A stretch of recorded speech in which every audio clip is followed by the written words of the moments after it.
Alright, we're back. This is Brent from PathandTarot, and we're going to be reading with the Wild Unknown suite of cards, the Tarot deck and the Animal Spirit Oracle. Just the two. There are more decks from Kim Kranz and the Wild Unknown, but in particular, these two work really well together, and we're going to use them from here on out for a little while. And we're going to be reading the cards in the way that I would read my own tarot deck and its suite of cards. It's got 3 decks, and they work almost in the same way that the Wild Unknown works. There's elemental associations built into the animal spirit, and that's the key thing about this deck is the power of these symbols, the Western elements.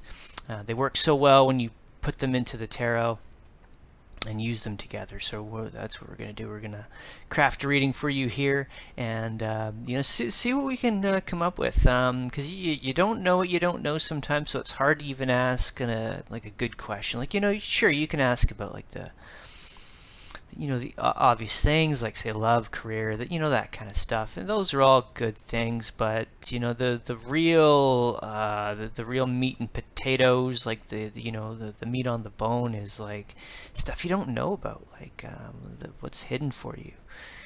So let's find that out, and we'll see what we get. Ooh, cool. Firefly, neat. Mother of Cups.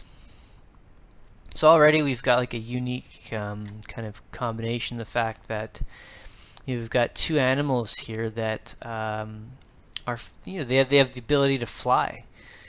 The Mother of Cups. So you've got a water energy here, but we've got an air energy here. So they're not quite in balance. And that's the neat thing about the animal spirit, is that it recognizes the elemental associations. Air and fire match, water and earth match, so that would create balance. Spirit would match with anything, so it could bring balance to any of the other elements. But right now we could technically say that air is out of balance with like the Mother of Cups, so we could look at this burnt out feeling from the Firefly, not being able to generate its light. It has to like ground itself. But the Mother of Cups has this like high priestess quality, like the Mother of Cups, or the Mother of Queen of Cups, if you want to relate it that way. It's the strongest court card for the water element and the cup suit. Because if we think back to what court cards really are, they're sub-elementals. They're elements within other elements. So you've got the element of water inside of water. So it's a very strong water energy, and that's what the cups are.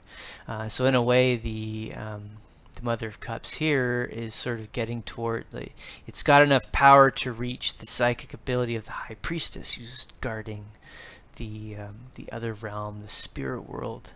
But there's a gentle nature of this card too. Very loving.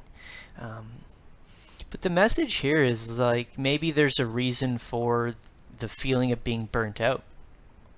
Maybe there's something that we can gain insight from that. So if you're feeling burnt out, it's all good. Like it's meant to happen. Like you have to exert, and then you have to rest. Working hard is, I think, a really good virtue. But to continuously work hard means that you have to then take a rest.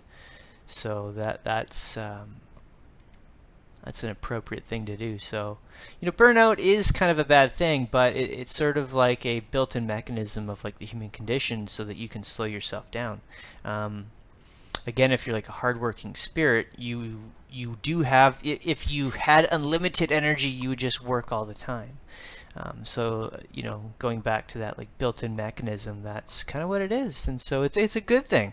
You force yourself into a rest, so take it, enjoy it, and then at some point you'll be able to burn bright again. So I'll see you in the next Wild Unknown reading.